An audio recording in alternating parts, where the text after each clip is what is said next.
Welcome to episode 2. So you want to hear a little more, eh? You must be a glutton for punishment. Okay, well, have it your way. So here's the question I know you are asking yourself. Can I relate to this guy?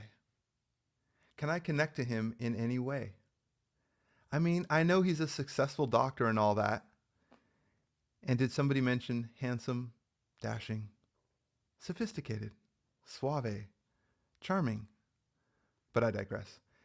Anyway, he's all of that stuff, but does he understand me? I get it. So let's talk. I'm going to share with you candidly about some of my greatest struggles. They begin at age 3. So here we go. Drum roll, please. You can relate to me if you are from a divorced family or have daddy issues. My parents separated and went through a divorce when I was 3, and I remember it being a painful and difficult time, as you could imagine.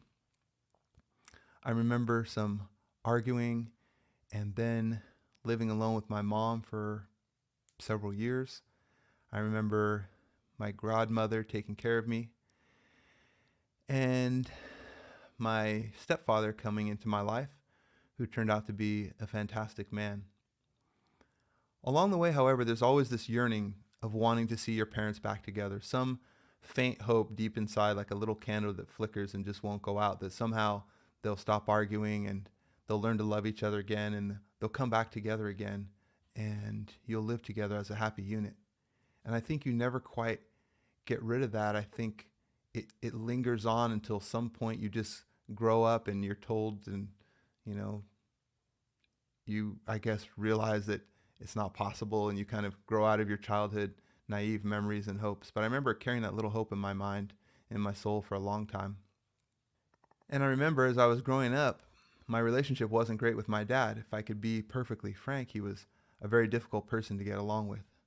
He tended to be very critical, judgmental, harsh, dismissive, rude, demeaning. You could say that he was verbally abusive in some ways.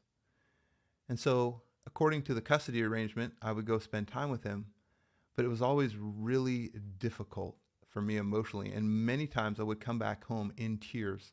I remember pulling up to the house and I'd be drying my tears because I didn't want my mom to see how upset I was when I would walk in the door. Typically, my dad would have been arguing with me or berating me about something or other. And it was just so crushing that I'd just be sulking in silence, staring out the window and trying to dab my tears. As soon as we pulled into the driveway, I'd quickly open the door, slam it, typically not say much of anything, and slink my way towards the front door. At one point, it got so bad that my mom noticed I was typically depressed and in a funk for like a week after visiting my dad. She said, "You need to go get counseling. I'm going to sign you up to find a counselor." Now, understand, I was a 13-year-old boy in 7th grade. So I'm like, counseling? No way. That's for crazy people. That's for kids with mental problems. I don't have mental problems, Mom. I'm fine. I don't need a counselor. Thankfully, she ignored that and pushed forward and got me a wonderful counselor who's an African American man, which is highly important to the story because my dad's African American and my mom was white. And so I saw African American men in such a negative light on that interpersonal basis. It was great to see now someone in a positive light who was a professional. He was kind, he was articulate, he listened, he was empathetic, and he was a whole lot of things that my dad wasn't. And it just opened up a ray of light and of healing in my soul. And I remember being really blessed by that experience. But I continued to struggle in my relationship with my dad, and ultimately that didn't get solved until I found God and I understood God's forgiveness. And then I had a heart-to-heart discussion with my dad, and we'll probably talk about that at some later podcast episode, but it turned out to be a beautiful reconciliation. And in our adult lives, we've gone on to have a closer relationship than we ever did as children. And this culminated in a very poignant but beautiful way over the last couple of years as he developed Alzheimer's, and I had to move him into a care home in Phoenix, and he ultimately passed away just a couple months ago. And I was at his bedside in the last few days of his life, and just thanking God that we didn't have to die in estrangement, he didn't have to die in bitterness, but there was love, and I could hold his hand and I could talk to him, and I could even sing to him in some of his last moments on earth, and that I was going to see him again in heaven. So God did an absolutely beautiful work in that, and I'll be forever grateful. Well, you also can relate to me if you have ever felt out of place. As I mentioned, my mom was white, and when she remarried a fantastic gentleman who was also white. So we grew up as this white family in mainly white neighborhoods in Northern California. I had a younger brother and a younger sister, so I looked like the odd person out in this family. Sometimes people wondered if I was adopted, and I'd typically go to school and I'd be the only brown or black person there. And this did cause some trouble along the way, as you might imagine. There was bullying, getting picked on, being called names, just feeling out of place. You know, I had curly hair, and I remember being ashamed of my big curly hair at one point. I liked to keep my hair kind of short. I remember being extremely ashamed of my middle name. So my middle name is Kwame, Kwame, and that's an African name that my father gave me. He had spent some time in Ghana, and the leader at the time was named Kwame Nkrumah. This was in the late 60s or early 70s, I believe. My father wanted to give me that name. And all growing up, you could not get me to tell you what my middle name was. Nobody at school knew my middle name. Nobody on baseball, nobody on soccer team. I would not divulge that. It was just too other. It was too different. It was too strange. And it clearly marked me as some kind of foreign, strange black person. And I just wanted to fit in with all the other white kids at school in suburban USA, San Francisco Bay Area. So that was a point of difficulty for me. And I always felt a bit out of place in that regard. So perhaps you can relate. Next up, you could relate to me if you were ever the fat kid. So although I am the paragon of health and wellness at the moment, I was not always that way. In fact, genetically, I have a predisposition to be a little chunky. And when I was young, I used to wear husky-sized clothing, which basically meant, you know, your kid was a little chubby, and that's the polite way of saying it. So although I was athletic, I was always in the husky-sized clothing. And I remember right around puberty, right? I remember looking at the other guys, you know, I'd go play basketball or play soccer with them, and I'm like, this is not fair. Like, they have little pec muscles and stuff, and I'm just all kind of soft and doughy, you know, and my pecs. And some of these guys have abs. You can actually see ab muscles. I'm like, I can't see any ab muscles, you know? I'm just kind of doughy and soft. I have little rolls, you know. And then the ultimate embarrassment, this is my own birthday party. This was in 7th grade. It's my own birthday party. We're going to go to the ocean. This is Northern California. You need a wetsuit, okay? So we go. We rent wetsuits. We're all standing around. Imagine 7 or 8, you know, 13-year-old boys getting in their wetsuits, ready to start this party. And I'm struggling to pull my wetsuit on, okay? I'm feeling like a fat little sausage trying to pull this wetsuit up, and I kind of got it up around my legs and my backside. I've always genetically had a big backside too. So this wetsuit was just tight, and I'm trying to zip it up, and it's just pinching my little chub rolls and my little doughy chest, and I'm trying to suck in my gut, and I'm feeling like minimal amounts of air. I swear, I think it was my mom. Some adult had to come help me zip it up super tight up the front, right? And I'm like sucking everything, and everything's getting pulled in. It was like Spanx, you know, and then they zip this little fat sausage boy up, and I'm like waddling over. Meanwhile, the kids are bored to tears, like waiting for me to get on the boogie boards and get this party started, right? And I was mortified. It was so unfair. And all the little boys with abs and pec muscles were just, you know, running around their wetsuits ready to get the party going. So it took me a while to get over that. I might still need some healing. I'm not sure. Anyway, gosh, I'm having emotions talking about that. So yes, I was a fat kid at times.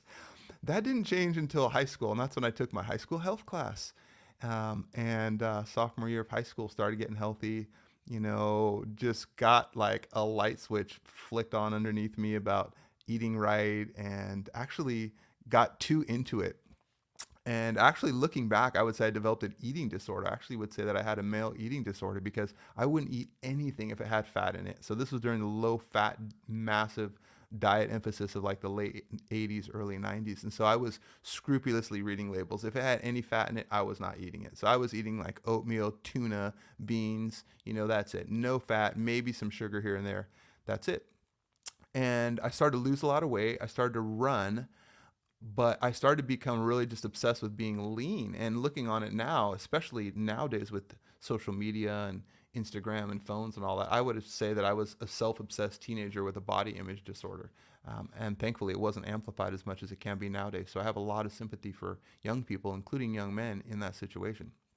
It got so bad one time. I remember I was going to the bank with my mom. The teller asked my mom, like, "What's wrong with your son? Is he okay?"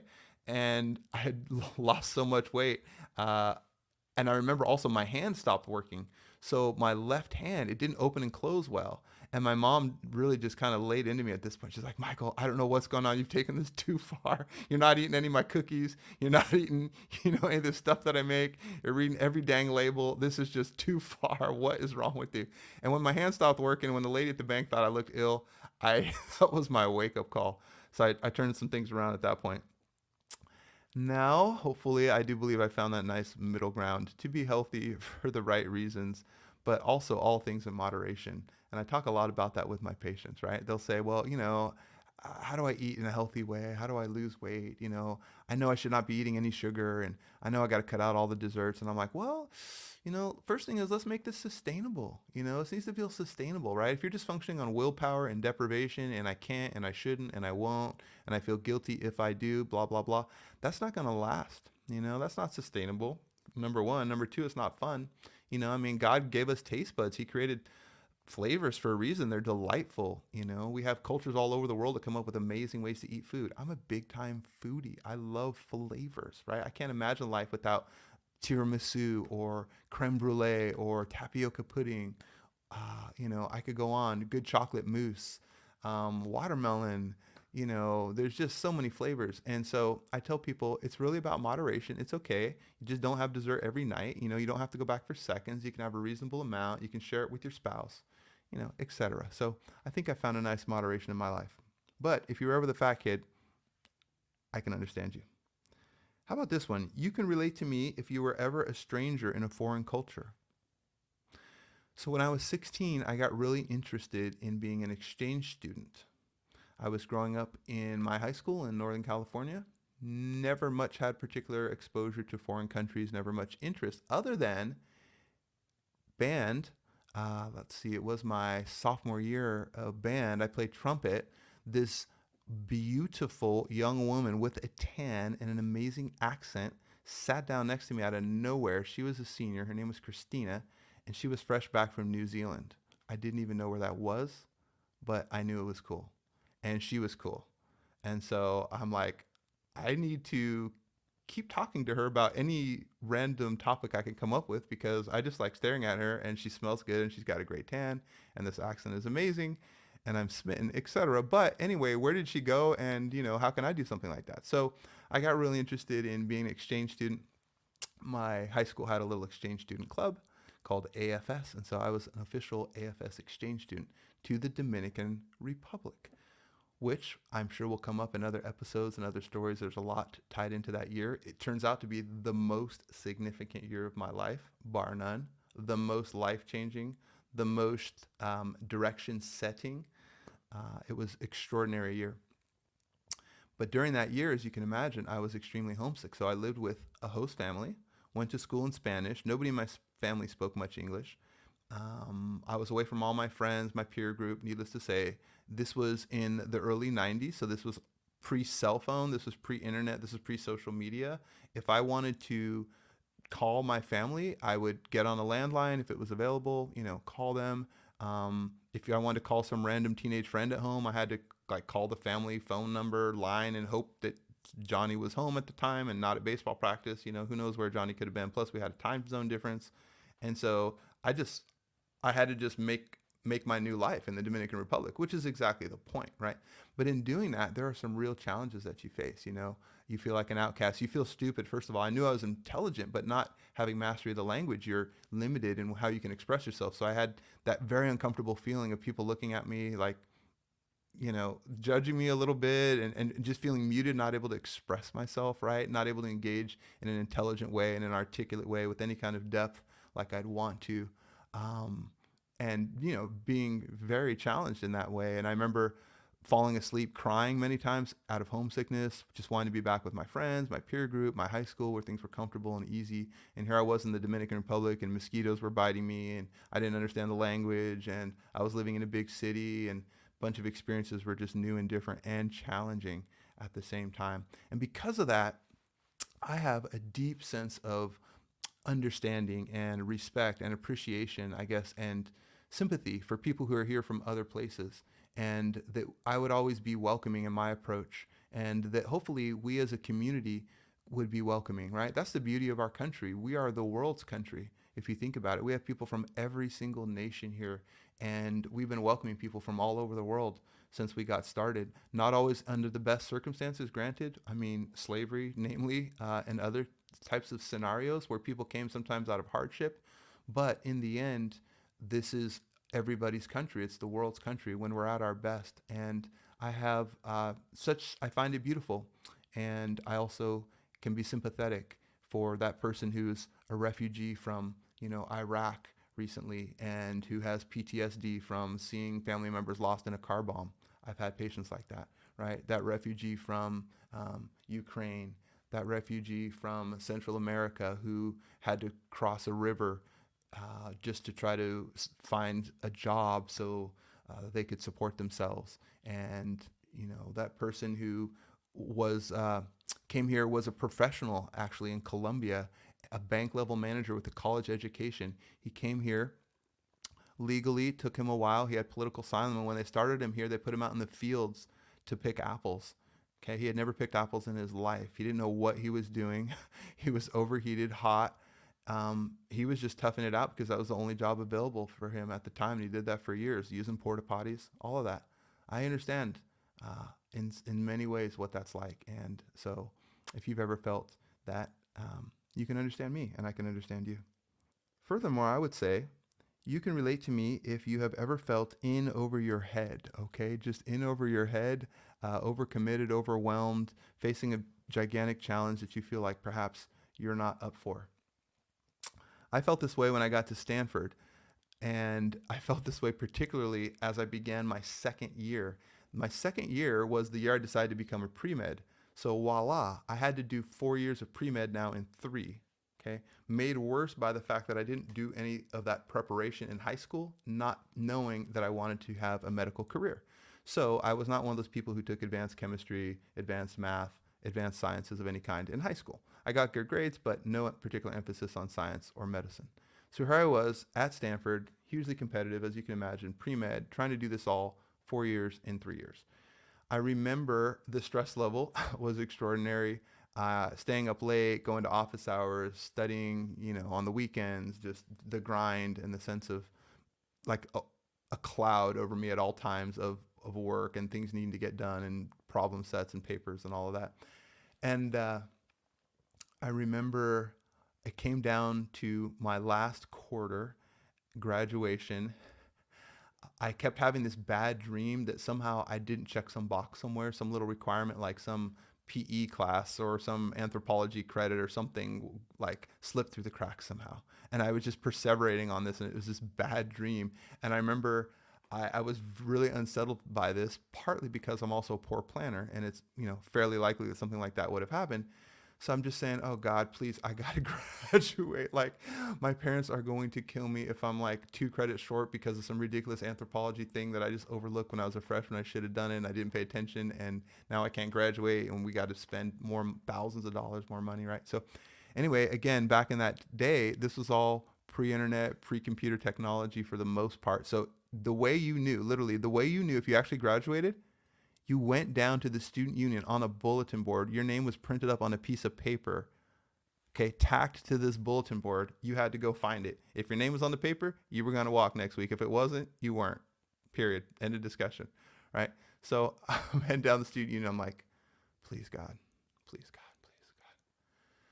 please, God, please. I probably could do this a little bit longer, but I really don't want to. I got no more time and energy and money for this right now. Please, God. And I'm looking at the board. I'm like scrolling down, my fingers on that thing, right? I'm like, Michael Turner. Yes. Yes. Did it. Yes. And I remember getting wildly enthusiastic, probably looked like a crazy person. But we got it done. That name was on there. Got the graduation done. So there we have it. Those are a couple stories, friends. Some of my greatest challenges growing up. I will look forward to visiting with you a little more in our next episode, where I discuss how I was fired from the first 5 jobs that I ever had, my adventures on a shoestring budget without health insurance, my first day at Harvard, and the time I got mad at my wife for shrinking my jeans. Spoiler alert, I had gotten fat and out of shape. Until then, I am yours truly, Dr. Turner.